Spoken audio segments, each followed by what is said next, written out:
Okay, it's quarter past, so I think it's time to start.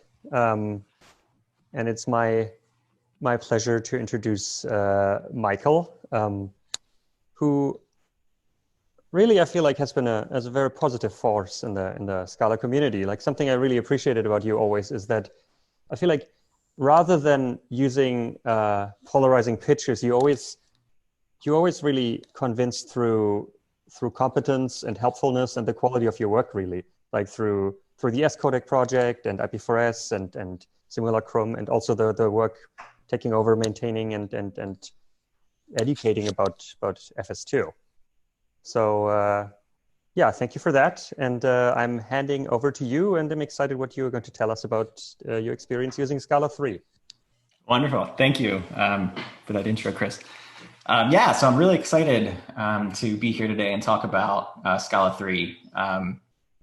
In particular, I set out on this journey a few months ago to port one of my older open source projects, and sort of found the Scala 3 experience reinvigorating, sort of taking me back to early days of Scala, and kind of felt like a kid with a new set of Lego bricks that I've never had before, and just sort of that creative expression that all of a sudden became possible with the simplifications in Scala 3.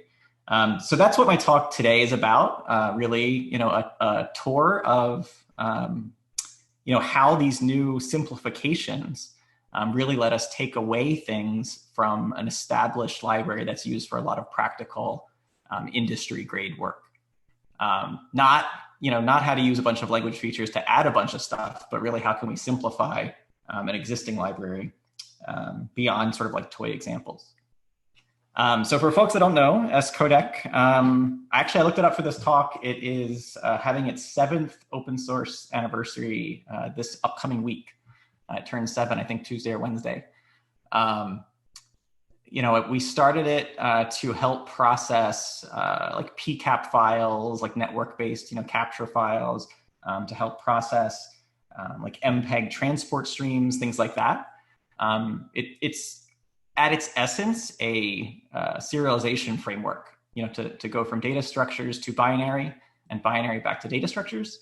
But unlike things like Avro or Protobuf or those type of opinionated frameworks, as codecs really sort of contract first. You have like an ANSI spec or an ISO spec that lays out a binary format, and you want some sort of obvious way when looking at Scala code to say this code is correct. This maps to this binary structure from this specification document that I have. Just to give you a very high-level view of what API usage might look like. On the far left here, we have this value called ASCII. It has type codec of string. And as you may imagine, codecs have operations like encode and decode. So in this case, we're calling decode, and we're passing in the Scodec logo. You can tell this is an old library because it doesn't have a cool hexagonal logo like cats and FS2 and all of the other type level libraries. We just have this very basic sort of the limit of my artistic expression, this square full of digits. As a result of calling decode on our logo, what we get back is a successful decode result containing the decoded string, in this case, the string scodec, followed by the remaining bits that were unconsumed in the decoding process. In this case, it's a bit vector that's empty. So, a couple things to pick up on here. Decoding sort of returns like an either. Decoding can fail, in which case, we get a left value, or in Scodec parlance, it's an attempt.failure value. Here we're successful, of course, so we got an attempt.successful value. And the fact that like the code results are a little bit different than maybe like a JSON decoder would be, because we do sort of pass around this remainder all over the place. Okay. And by the way, I don't think anyone's ever noticed that the Scodec logo is actually ASCII binary for Scodec. Paul Chiasano once asked me if it was, but he was, I think, too lazy to actually try parsing it. So he was the only person that sort of ever noticed that. So the 7 years are up. I'm letting that secret out. So for today's talk, I kind of wanted to go through these things. The first thing I wanted to do is just sort of show how you would begin to take a project and start building it for Scala 3. So we'll start with some SBT, internals, see how simple that is. And then we're going to take a tour through various features that help simplify Scodec. We're going to start with the hard one first. We're going to go through a lightning quick tutorial of Scala 3 macros. And then we'll touch on some stuff that's a little bit easier to walk through. Feel free to interrupt me if you have questions throughout. Okay, so the first thing to do, and the first thing I did when porting this project was adding Dotty as, adding Scala 3 as a compilation target of my project. This is fairly straightforward. There's an SPT Dotty plugin. Once you add that, you can then in your either Scala version or in your cross Scala versions, specify which Dotty release you want to compile against. The current release is 0.23. Like Martin said this morning, every 6 weeks or so, there's a bump. The really only other thing you have to do to get started is find some semblance of libraries that you depend on, in some way get them compatible with this Dotty cross build target. In this particular case, you can see I have a dependency on the munit Scala check library. So that pulls in both the munit testing framework as well as Scala check. And what's not said here is that because I'm just using like the standard, in this case, the cross project support, triple %, when SBT resolves dependencies for the Dotty cross build target, it will be looking for a Dotty published version of this dependency. Okay. munit is particularly good about releasing a Dotty cross build every time there's a new Dotty release. You can also see there's like this isDotty.value setting that's available to be evaluated. So if you do have to do things like in the case of cross building for Scodec bits, we have a dependency on Scala reflect on Scala 2, but in Scala 3, we need no such dependency. So we can sort of interrogate to see, are we compiling for Dotty or not? Now, with that said, Scodec doesn't have a lot of dependencies, so this wasn't a particularly difficult thing to work through. If you have lots and lots of dependencies, it may be more difficult. But one thing that's pretty impressive, at least what I found, is that as of right now, the Dotty compiler uses the Scala 213 standard library. And as a result of that, any binaries that are published for Scala 213 can be used directly in your Scala 3 build. With some caveats, in essence, if the dependency uses the Scala 2 macro system or Scala reflect, then you won't be able to use that directly. But if it just uses like standard Scala, you will be able to use it. And so in this particular case, an earlier iteration of this porting effort, Scodec bits was still depending on the Scala test library. And here, Scala test 3.1.1 had been published for, at the time, what was Dotty 0.22. But the companion project, Scala test plus, Scala check 1.14, hadn't been. And so basically what we were able to do is say, well, the Scala check 1.14 glue code library doesn't have any macros. The only macros in Scala test really are like the core assertions and the stuff provided by that cross-built dependency. So we were able to use this with Dotty compat combinator, also added through that SBT Dotty plugin. And in essence, pull in those 213 artifacts, not wait for those two library dependencies to be published specifically for Dotty. So this works, very, very nicely. If the dependencies you have avoid Scala 2 reflect, this is a great way to get started. Okay, so once we've done that, then we can just start cross-building. And in the case of Scodec bits, the first issue we ran into is the fact that we provide string interpolators. Really, we provide string interpolators not for like the interpolation use case, like the S interpolator with $signs throughout my string and doing variable replacement, but rather for compile time verified literals, right? So in this particular example, we have 3 different expressions, X, Y, and Z. In the X case, we have this hex literal.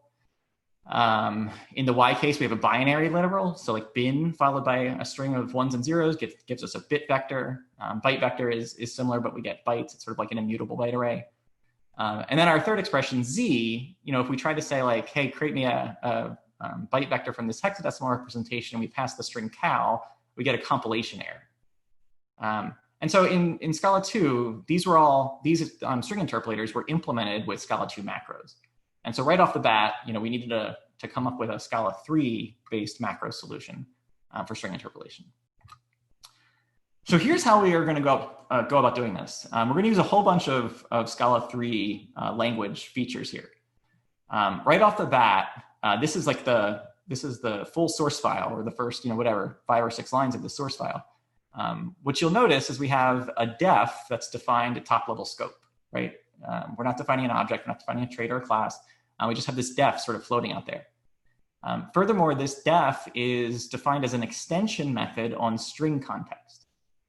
If you haven't written a string interpolator before in Scala 2, we would define them with implicit classes as basically extension methods on the string context type. Here, we don't need an implicit class. We can literally just say, there's this def that if we have a string context, ctx, and then someone tries to call .hex on it, passing some number of arguments, we'll give you back a byte vector. And then we're going to stick this inline keyword on the front. And for the body of the vector, what we're going to do is say, at the call site, at compilation time, when this hex interpolator is called, we want the compiler to sort of inline that call with the expansion of this body. So we're going to use this validate hex method to implement a macro that gets expanded at all of our call sites. Okay. That looks something like this. So we sort of move up a layer, right? This validate hex operation you can see now is a function that's going to be evaluated at compile time. So we're not working with like an actual string context and an actual set of parameters. We have rather AST trees that represent those things, right? We have these expressions. We have this quote context, which lets us do things like pattern match on those expressions and sort of, interrogate the AST and see how they're structured. In this case, we're going to use Scala 3's quoting system to do the equivalent of like quasi-quote based matching. So here we're going to pattern match both on the string context apply method in the first case, as well as the string context constructor in the second case. And then out of there, we're going to extract any arguments that were passed to the string context constructor. That'll give us like the individual substrings that the interpolator was called on as this parts variable. And then regardless of how, what type of tree we got here, in both of those two cases, we will call validate hex impl, which will use the string context and the parts to do our validation of the literal string, as well as any type of compilation errors that we want to present back to the user if the string is invalid. So validate hex impl, also is going to be evaluated at compilation time. Here again, we're working with expressions. We still are passing around this quote context. And we just do more AST manipulation. In this particular case, we are not supporting interpolation in the literal strings. We only want the literal string just to be validated. So we're going to assert that our parts collection is just a singleton. There's only one string part. Just to elaborate on that, if we did have a variable in the middle of it, we'd actually have two string parts. We'd have the prefix, and then we'd have the argument, and then we'd have the suffix, right? So we're going to just make sure there's only one string, hence no arguments. Assuming there is only one string, we'll extract that literal string out and actually call our byte vector.fromHex method.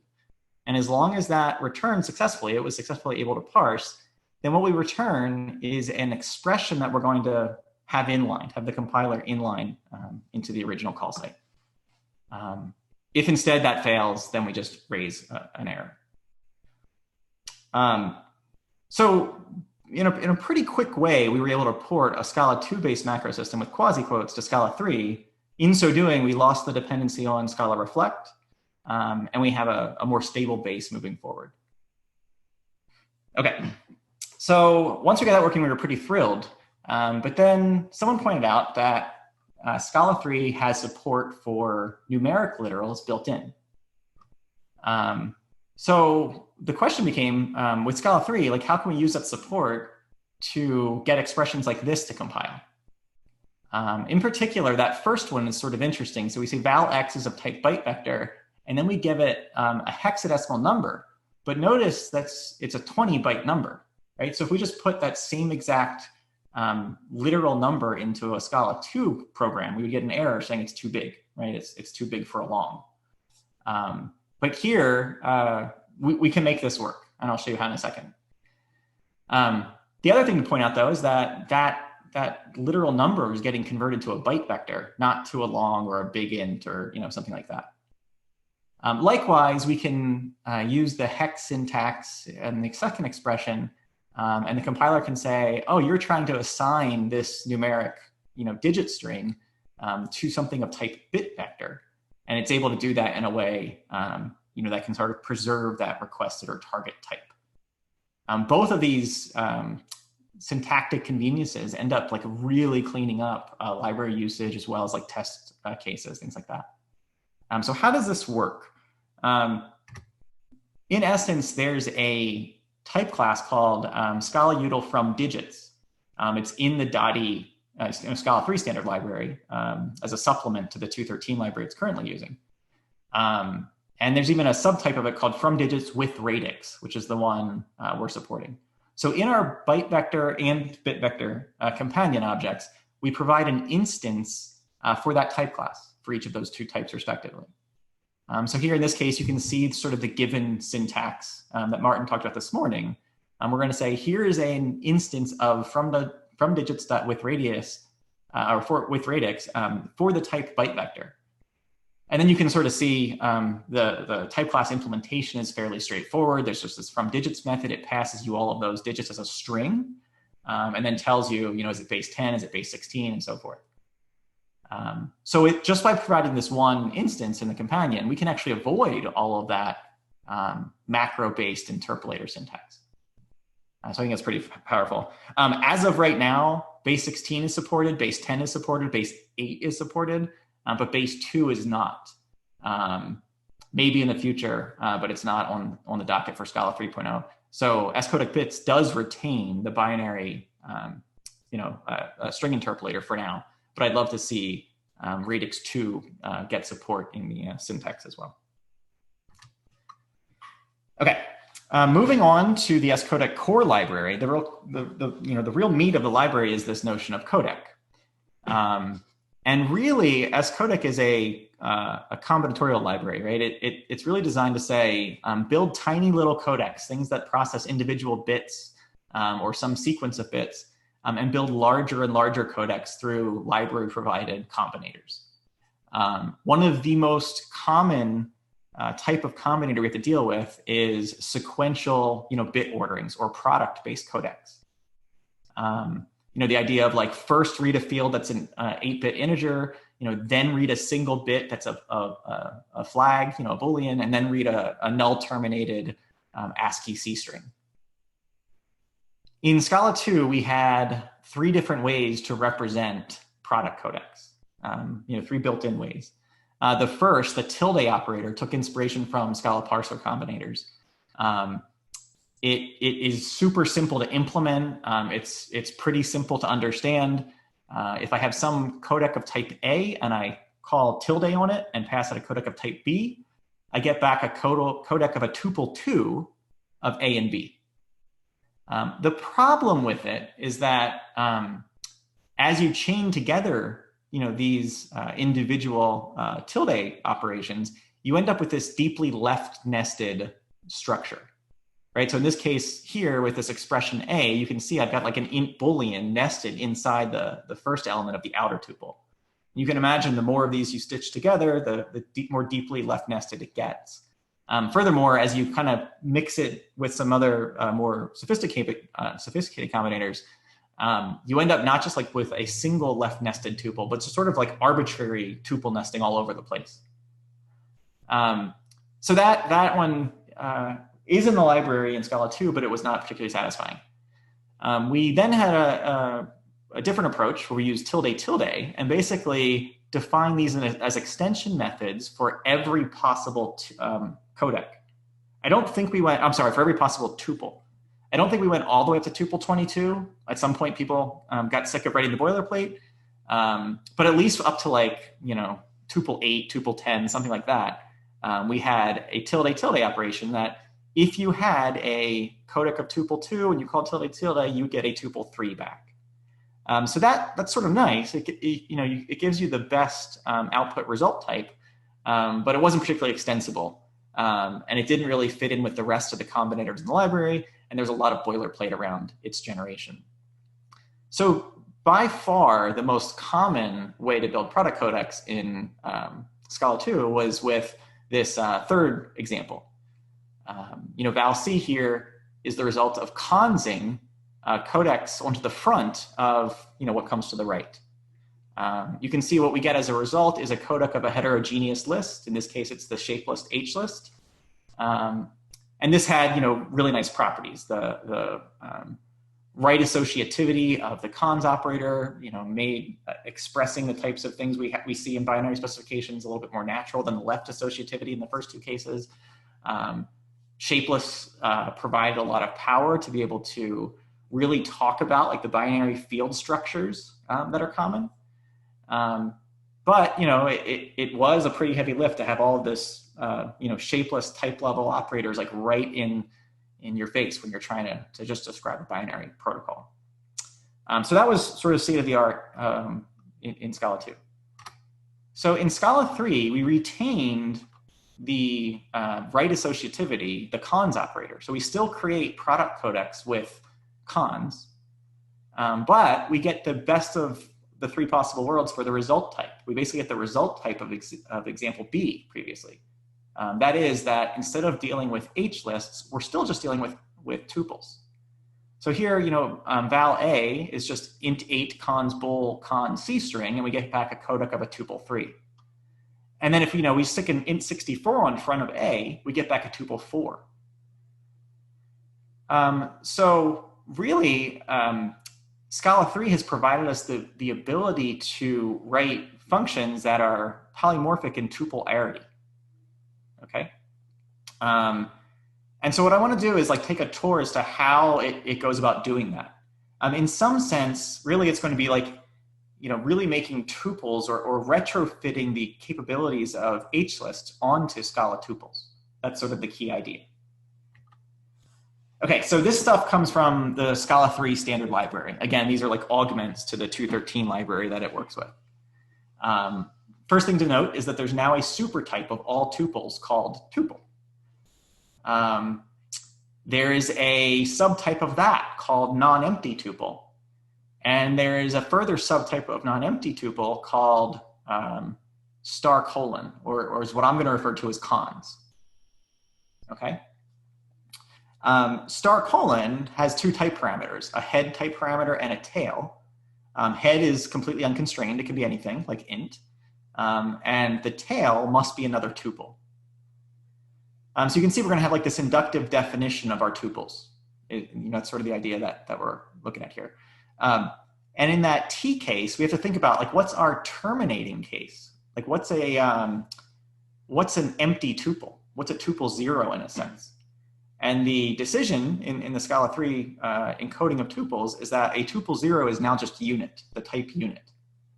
A tuple 1 would just be this, star colon with, your single parameter type as H and unit as T. Okay, and this star colon also has a companion object with an extractor.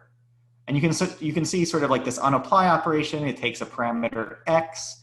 The value type here is H cons T. And it's going to return us both H and T as just a tuple 2. Right? So we can convert any arity tuple, right? Tuple 3, tuple 10, tuple 400 into a head and then a tuple of one less element. And the tuple 400 is not a misspeak. The 22 limit has been lifted, so we can support arbitrarily sized tuples. Okay. Let's take a look at some examples of using these things. This is not as codec specific. So let's just take this example. We have a tuple 3 consisting of a Boolean, an integer, and a string. And if we cons a 1 onto the front of that, we get back a tuple 4 with int in that position, right? Just like you'd expect. Note like the types being presented here are the types as rendered by Scala C, right? We don't need like a pretty printer to come up with these types, or if you've worked a lot with shapeless, sometimes the inferred types could get pretty overwhelming. And here, for the most part, Scala C is going to provide sort of the obvious type, the thing you would expect. Likewise, we can do all sorts of interesting collection-like operations, like concatenation. We can drop certain number of elements. We can do all sorts of interesting type-level computations on these tuples. Here, of course, if we have two tuple 2s and we concatenate them with ++, we get a tuple 4. And notice again, the types are exactly what you'd expect. And then furthermore, we can use that extractor, right, to pattern match on a tuple A. In the case here, we know that A is a tuple 4. So this pattern match is irrefutable, right? It cannot fail, right? H is going to have type int, value 1, and T is going to have the type that is the result of tail on a tuple 4, hence a tuple 3. And again, you get the types you'd expect. So again, if you use shapeless, maybe sometimes you didn't always get the types you'd expect. Okay, so how can we use these things to implement the product API we want with Scodec? So first, let's look at the example we had earlier, int8 cons bool cons c-string. Since cons is right associative, first we have to evaluate bool cons c-string, right? And really what we need here is to say, given a codec of Boolean and a codec of string, give us back a codec of a tuple 2, Boolean string. And then we're going to cons int8 on the front of that and get back a codec of a tuple 3. So in order to do this, we sort of need to handle those two cases separately, right? We need to handle this sort of initial case of, hey, I've got two codecs, neither of which is a tuple. One's just a codec of A and one's a codec of B, and give me back that codec of tuple 2. But then I've also got this special case where the one on the right is already a tuple, so just do a cons. And now let's think about the type there. If B is some subtype of tuple, then what's the result? Like, what do we want the result to be of taking A and consing on the front? Well, we just want to say exactly that, a codec of A consed onto the tuple B, which we can do with that *: abstract class that we saw. Okay, so how are we going to do it in Scodec? In the codec companion object, we're going to use Scala 3's support for extension methods. And in particular, we're using collective extension methods here. We have the two cases to handle. Let's actually do the second case first. We're going to say, we're going to extend a codec of an unconstrained typed B, right? With this cons operation, taking a codec of A, and we're going to give you back a codec of that tuple 2. So that's how we're going to represent that one. Then in the first definition here, we're going to define a separate extension method, which is a little bit more constrained. We're still going to say it's an extension on a codec of B, but we're going to require that B is a subtype of tuple. And then the cons operation, instead of returning a tuple 2, is going to return A cons B. Sort of just the thing we saw on the previous slide. Because the first extension collective here has a name, it's extension tuple-ops right associative, it's not going to conflict with the second one down below. And in fact, in this case, they take the same number of parameters, they have the same priority, and the first one ends up getting selected in the cases you'd expect it to be selected in. Okay, so then how do we implement those? Lots of code on this slide, don't worry too much about it. But the general idea here is that we're going to just return a new codec of A cons B here up top. And then, like, let's look at encode, for example. We're given an A cons B. So in order to encode A cons B, we're just going to encode the head, and we're going to encode the tail. And this head and tail operation is available because we know this thing, this tuple, has type A cons B. Okay. So earlier, when we looked at the hex interpolator, we used a regular simple extension method. And yet just a moment ago, we used collective extensions. And I moved through it pretty quick, but you may have noticed that as a result of using collective extensions, we sort of had to do like some mental gymnastics to reverse the order of the thing that we're adding in a method to and the parameter to that method as a result of the right associativity. So why can't we use simple extension methods in the companion object? So this is what it would look like if we use simple extension methods. This reads much nicer, right? We'd say, these are our two cases, given a codec of A with a cons operator and then a codec of B, return those two cases. There's a few reasons we can't do this. The first of which is that because these are both simple extensions, because they have the same name, they're both just the : method name, and because they take the same arguments, they're generated, some of the generated code as a result has the same erasure. And as a result, Scala C will complain and say, hey, these have the same erasure, you can't have both of these, you need to somehow disambiguate them. Okay, I mean, we can disambiguate, we can use the dummy implicit trick. Basically, we're just going to add a parameter to one of the two. In this case, we'll add it to the second one just to ensure that priority-wise, it's lower than the first case. But if we do that just for separating it, it unfortunately does not solve all of our issues. The other one, at least as of right now, is that as specified, simple extension methods require an import to be in scope at a call site. So if we went with simple extensions, anyone who's using a codec would have to import codec.: to be able to get access to that extension method. Whereas collective extension methods have the behavior we want. By defining them in the companion, they are always available regardless of what your imports are on that particular type. Right, because the basic notion is that you're trying to call cons on a codec, so Scala C will always search the companion for extensions. Okay. So that's cool, we can do products, but the next thing we run into when working with binary protocols is often we want to skip over a certain number of bits. Maybe there's reserved bits or flags that we don't care about.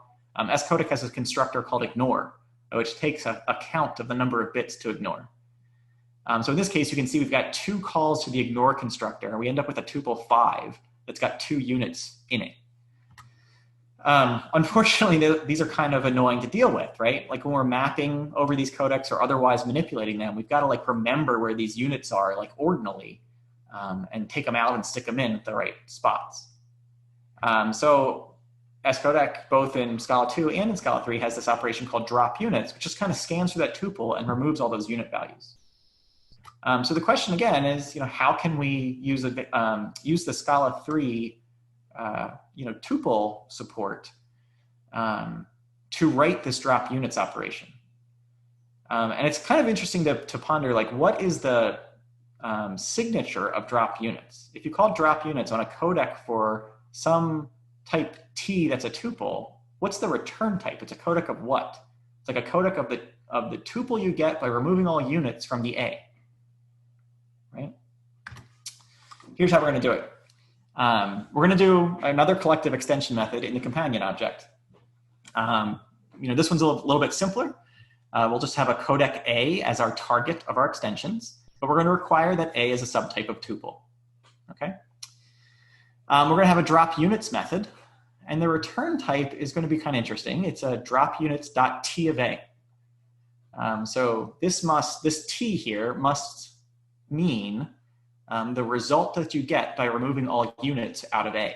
And so we're going to see how to define that in a moment.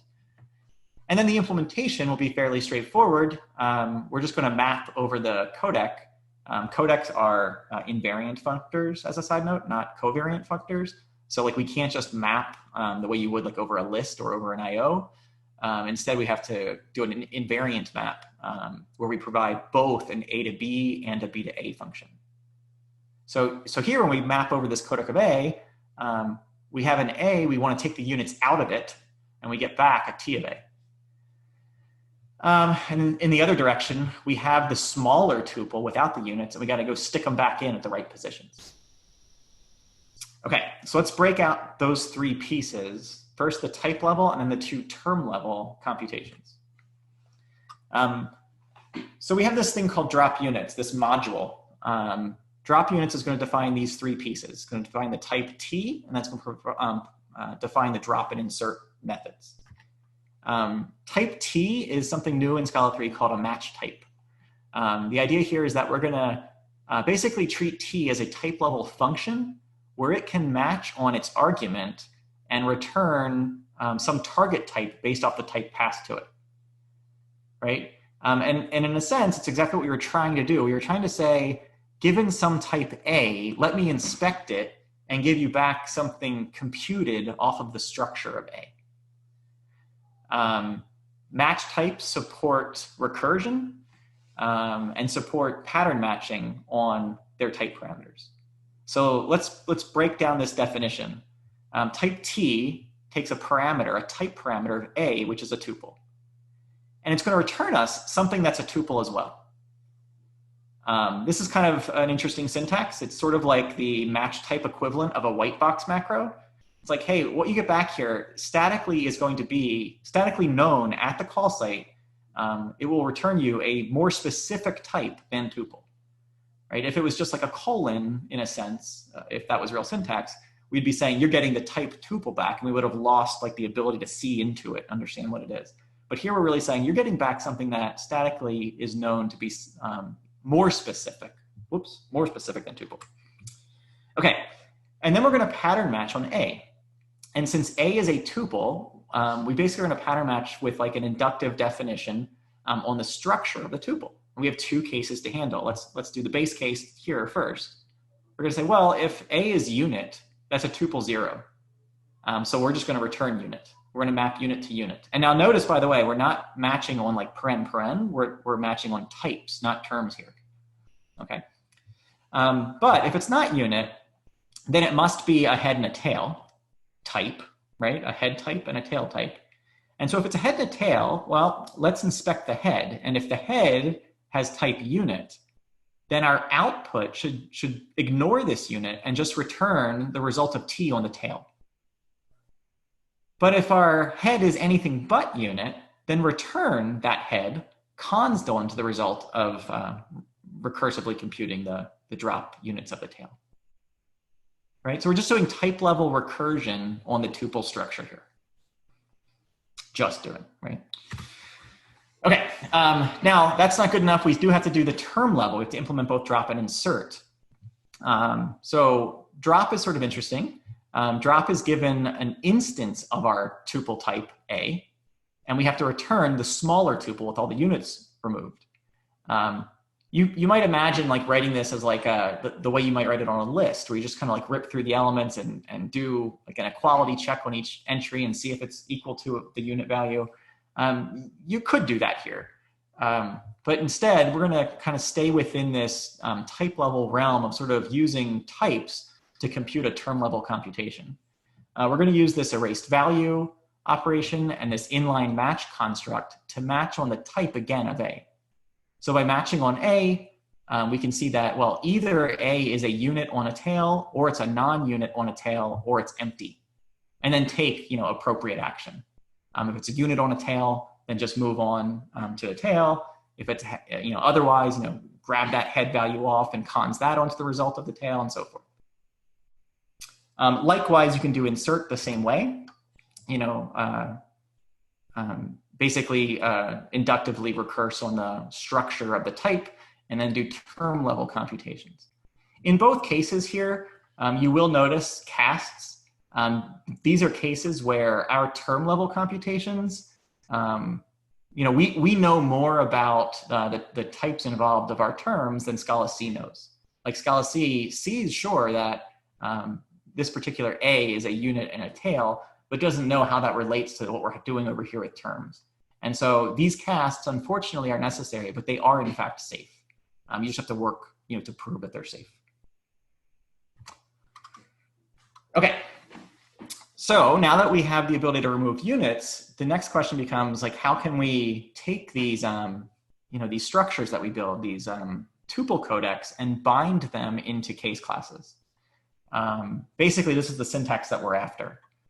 So given this A of a tuple 3, I want to be calling a.asFoo. And as long as like the types of the elements of foo align with the types in my tuple, I want that to compile. And if they don't align, I want to compile error. All right, so how are we going to implement that? In this case, we don't need an extension method. We can just define a direct method on codec, on the trait. And we're going to say, for any codec of A, you can convert it to a codec of B if you have an isomorphism between A and B. Right? That seems pretty straightforward. You can see the implementation is just mapping with this isomorphism. The ISO type class is super simple, right? A function from A to B and a function from B to A, both total functions.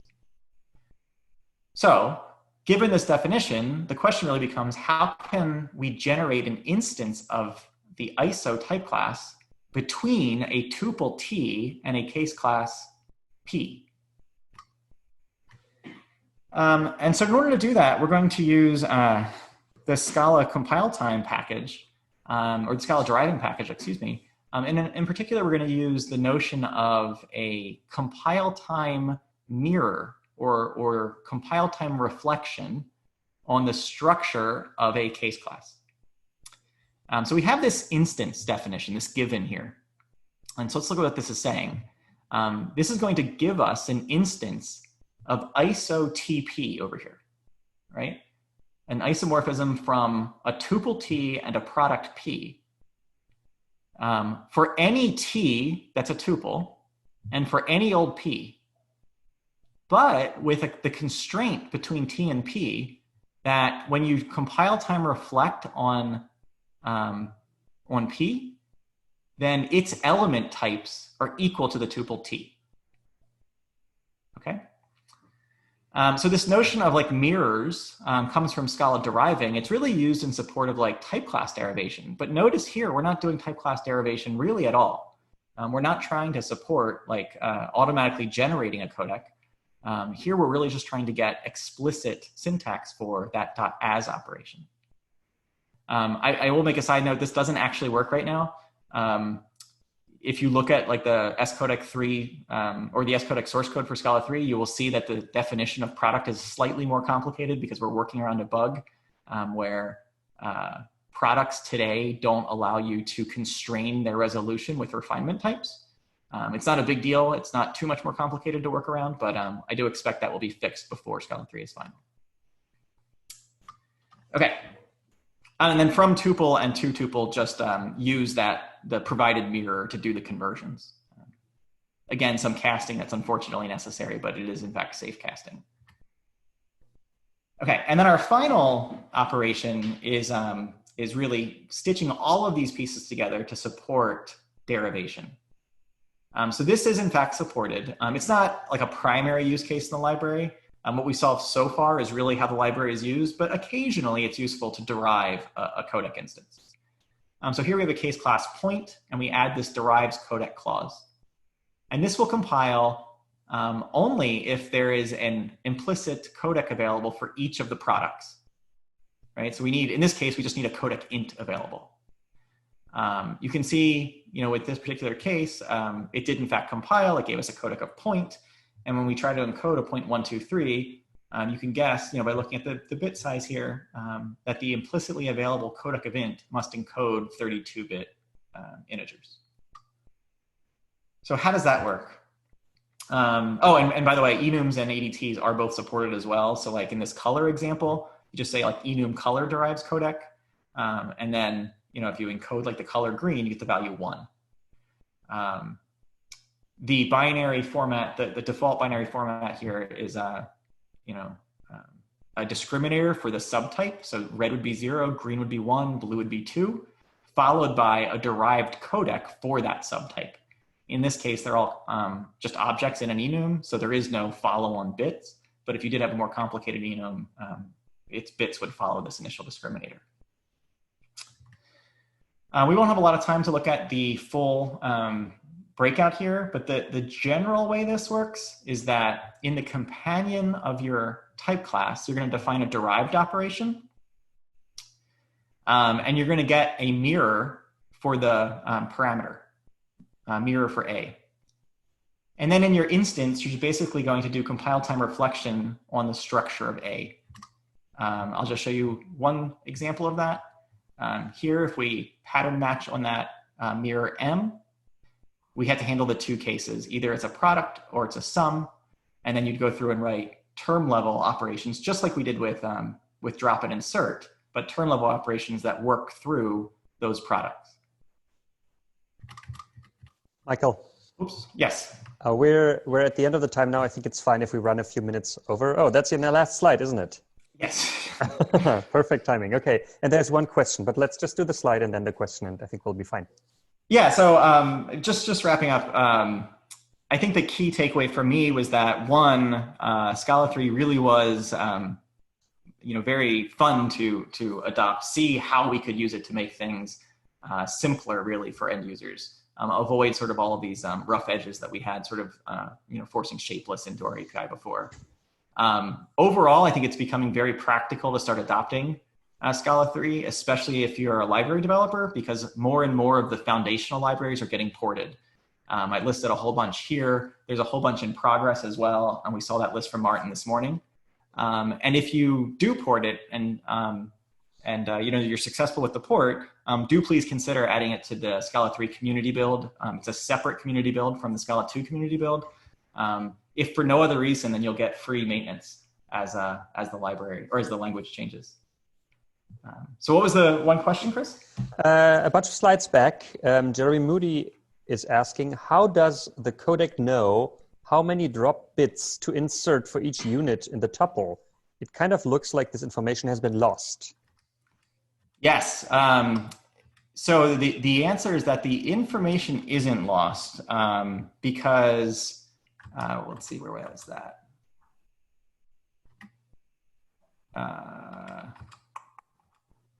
Yeah, so let's just take a look at this example. The key idea here is that if you inspect the type of B, you don't know where the units were, nor how many bits, like what those units were doing. Were they ignoring bits? How many bits, etc. However, you can imagine that this value B internally really has a reference still to this value A, right? And that internal reference to A certainly still knows that there was like a ignore 2 here and an ignore 2 over there. So yes, you can observe it after dropping units, but internally that information is maintained. Okay, so that's it from the questions in the Q&A here. I'll paste the link to the Q&A room now, where the attendees can reach you for more direct questions after the talk. Okay, let's see. To everyone, here's the link. And yeah, thank you very much. It's been very fun to listen to. Thank you so much. Thanks for having me. Bye.